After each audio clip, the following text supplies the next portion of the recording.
Hi, my name is Gabriel Zamora, and I'm the youth pastor at Takeover Student Ministries in New York. Today I'm going to be talking about a place students bring their friends. I think in our legitimate passion, our God-given desire to reach students that are far from Jesus, we can resort to some practices that are not altogether the most beneficial and bring the lasting fruit that we desire. And so sometimes we think in our desire, and it is a God-given one, to reach more students, we think bigger, better, to reduplicate maybe the event that a church down the road did, and not ultimately being faithful to what God has called us to do. But I would say this: in creating a place that you can bring your students can bring their friends to. Love is enough. Love is enough in getting students in the door, because here at the end of the day, students don't join concerts; they join gangs. They will go to a concert, but they will die for a gang, because the gang, in a twisted, perverted way, offers a place of acceptance, a place of community, a place of a perverted love. But when you and I can offer unqualified love, a love that is pure and holy, it is contagious. The gospel flows on the avenue of our love extended towards our students. From the ages of 10 to 14, I broke a few bones. I broke 6 bones specifically from the ages of 10 to 14. I was a crazy kid. I was trying to jump off buildings and just getting myself in as much trouble as I could. And so one thing that I became accustomed to was going to the doctor.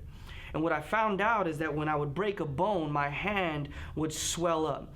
And it would look like a growth. It would look like something actually happened. But the swelling in my hand was actually an indicator that something was broken underneath.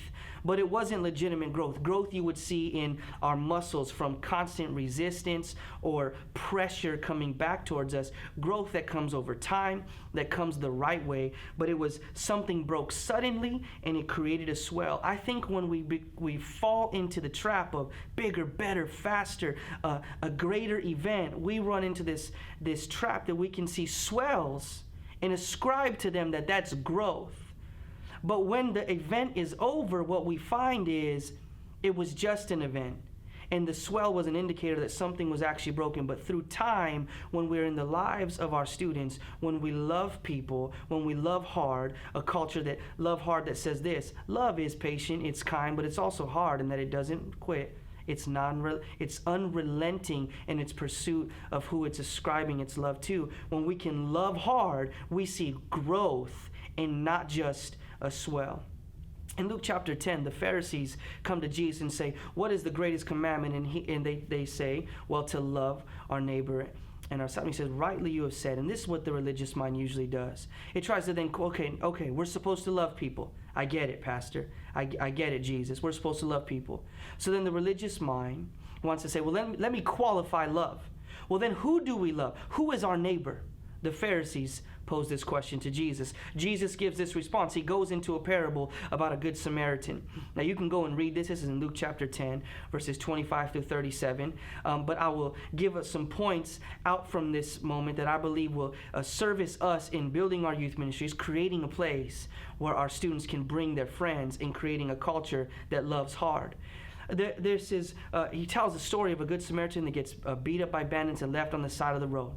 The priests pass him by, so a church leader, organizational leader, and then a Jewish man passes him by. A peer, someone from the same neighborhood, passes this Jewish man by on the side. But a Samaritan comes by and offers him aid, picks him up, and takes him to an inn.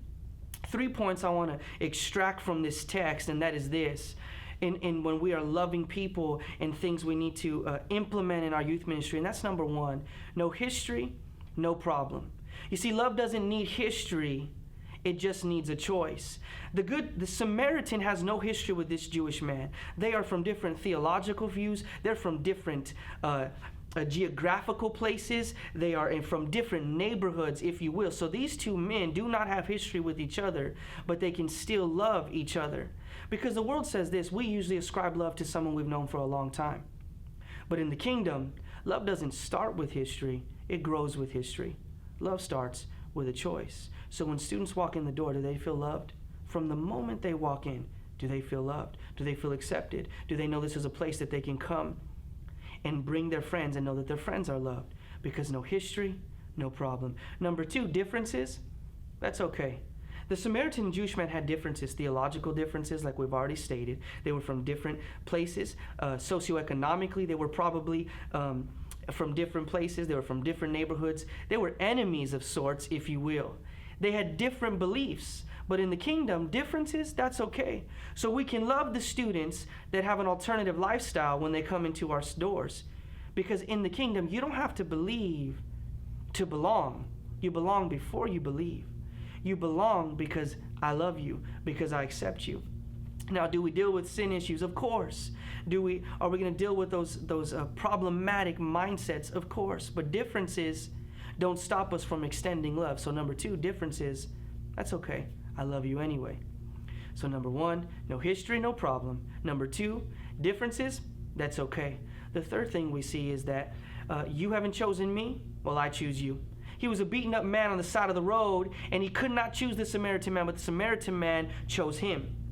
And so before he was ever given the choice to love him, or to love him back, he chose him anyways. He chose to extend love towards him. There are students in our community, there are students walking in our doors to wherever we are ministering at that are waiting for us to choose to love them. They walk in awkwardly, and we're waiting for them to say hi, or we're waiting for someone else to extend love to them. We have to teach our leaders and also ourselves to go and choose them, get in their life before they ever choose us, before they ever become a member of our youth ministry or our youth organization. We extend love towards them. So again, number 1, no history, no problem. Number 2, differences, it's okay. Number 3, you don't choose me, well, I choose you. 1 John 4:8 says this, God is love. It's not an action for God, it's a state of existence. Now, in loving people, it can feel exhausting. It can feel like maybe you're giving too much. But we don't need to worry about whether we feel like it or not, but know that if God lives in us and his existence is love, we don't have to worry about whether we feel it or not. We choose to love in that moment. Thus, it becomes our lifestyle. I know you're doing an incredible job. And the bigger, better event is not what's going to bring students into the door. It's us, it's you and I loving well, creating a love heart culture wherever we find ourselves. I love you very much. Thank you.